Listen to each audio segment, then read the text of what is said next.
Ăștia spun puși în toamnă. Ori în toamnă, ori am mai completat acum în primăvară, ce mi s-au mai uscat. Așa, și pom puși în iunie. Ia uite. Eu personal o să plantez dacă am posibilitatea în decursul anului, nu toamna. Sau primăvara, dacă e. Oricum, dacă e să alegi între primăvară și toamnă, cel mai bine este toamna.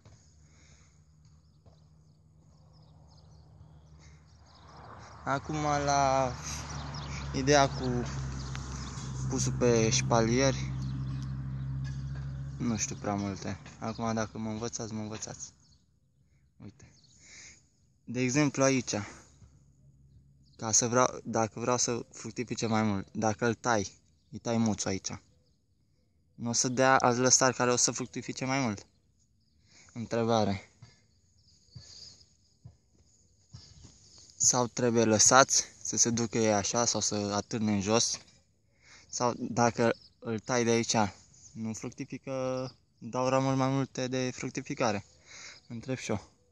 Asta eram curios să știu și eu. Uite. În iunie pus.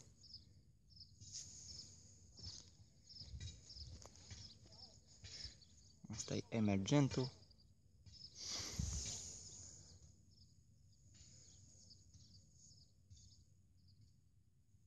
Uite aici.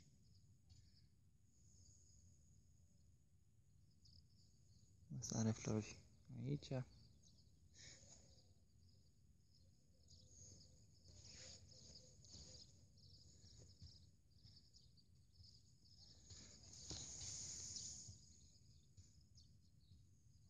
Acum dacă e să fie prea aglomerați aici câte 2 sau chiar 3, îi mai poți rări. Da, i-am lăsat mai așa. Să văd cum se merge anul ăsta, că sunt unii care au doar câte 1, alții au 2, alții poate 3.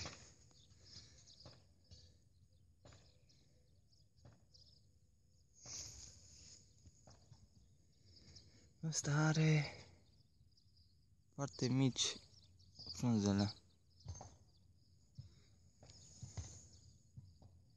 Ăsta văd că deocamdată n-a fructificat. Ba, uite că are ceva.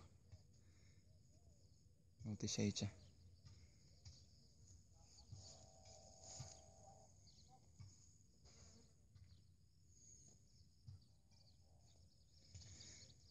Uite și aici.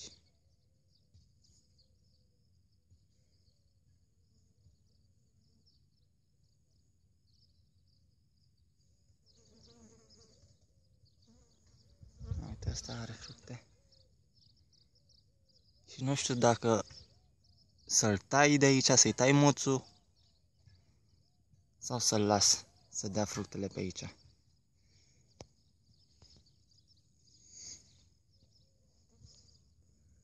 Uite, asta are pe vârfete. Să-i puțin mai subțire.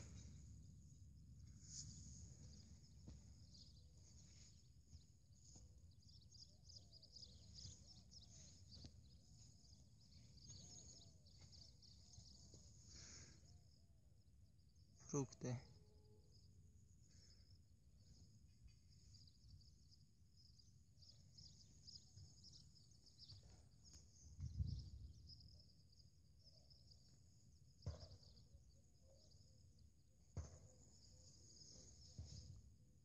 Flori. Flori. Fructe.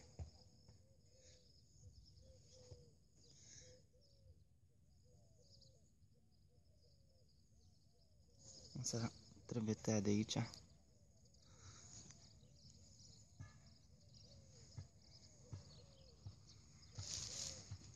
Flori, fruct. Fruct. Uite.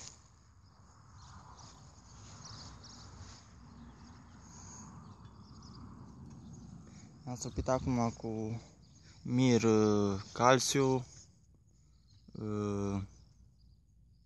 potasiu și micro. Avem aici un fruct, cred că e copt. Și mai e unul în cale de coacere.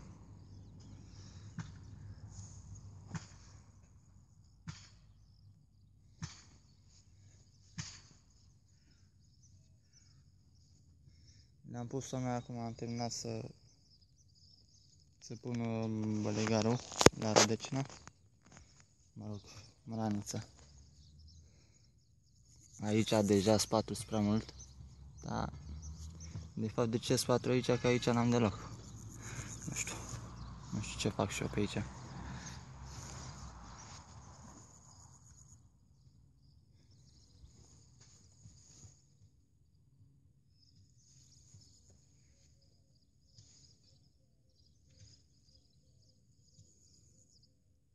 Iar are fructe și flori.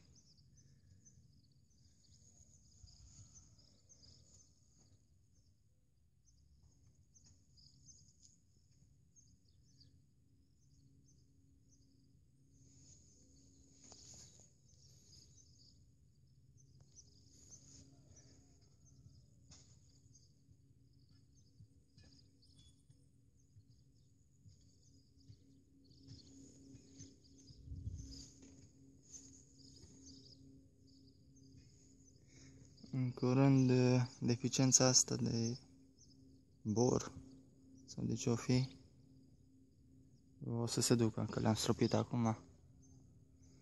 Anul ăsta o să aibă și ele tratamente ca lumea. Și apă.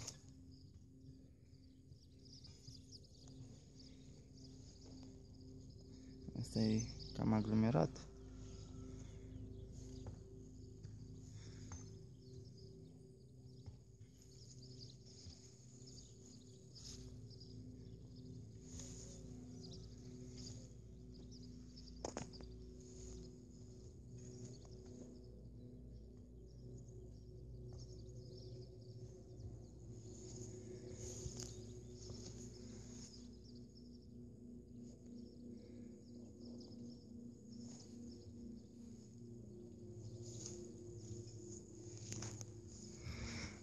Flori, flori.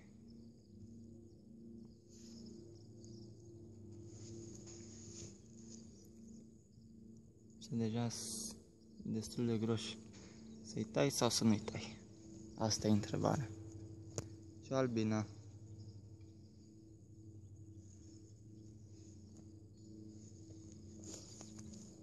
Asta are doar 3 lăstari.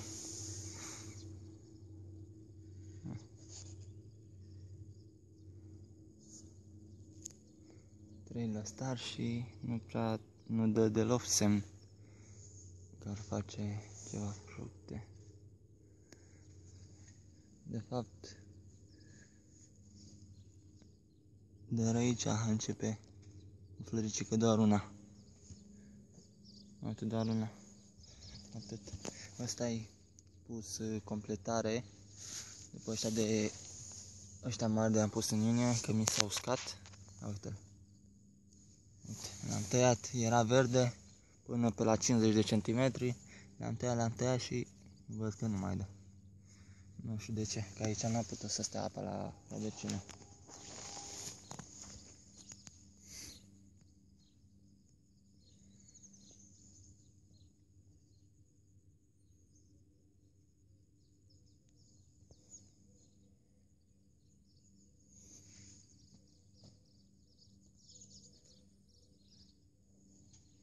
Și cam atâta cu ai mari.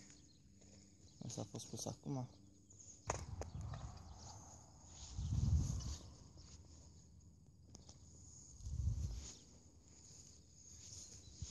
Se dezvoltă mai frumos ca anul trecut de enori acum. Anul trecut mă rugam de ei în iunie să crească. Plus micorize, pastile micorize la rădăcină. Se vede diferența.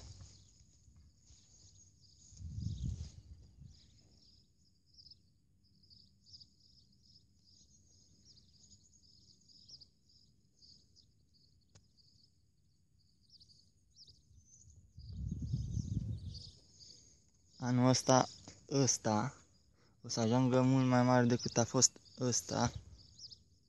anul trecut, în același timp.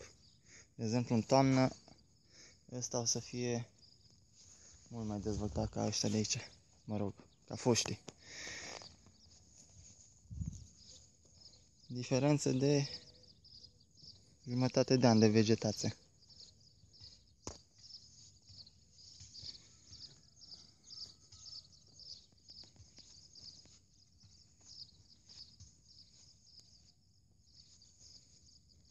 Mai am 2 de completat pe ultimul rând pe acolo și gata.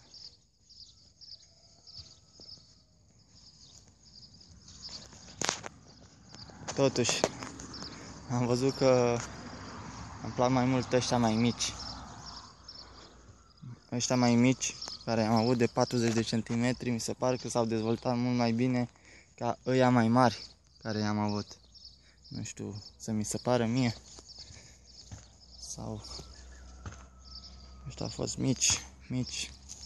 Și pe undeva pe acolo au fost ai mari. Care oricum i-am tăiat pe toți la 30-40 de centimetri cum am putut.